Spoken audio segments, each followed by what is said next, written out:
Pojďme to vzít úplně od začátku. Tak oni mě oslovovali už delší dobu vlastně, když jsme spolu chodili, ale mě nebylo 18. Takže já jsem nemohla do Love plus jsem byla zadaná. A vlastně rozešla jsem se tenhle rok a jednou jsem tak seděla doma a z ničeho nic prostě si volám s kámošem a říkám si, no však bude Love Island, ne? A on že, no? A já, tak víš co, tak jim řekni, že půjdu. A on, ty půjdeš? A já, půjdu, proč ne? Tak fakt tak jedeme. Jak by řekli všichni, zapínáme pasy.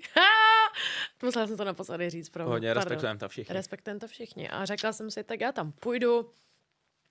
Šla jsem na casting. A vlastně ten casting, já jsem prošla castingama jak všichni ostatní. Jako nebylo to tak, že by mě hned vlastně vzali. No, ale já si myslím, že to bylo jako jasný. Že jako, se to hodí. Jako určitě, ale jako šla jsem na casting a všichni to nebylo, že jsem rovnou letěla na Kanáry. Jo.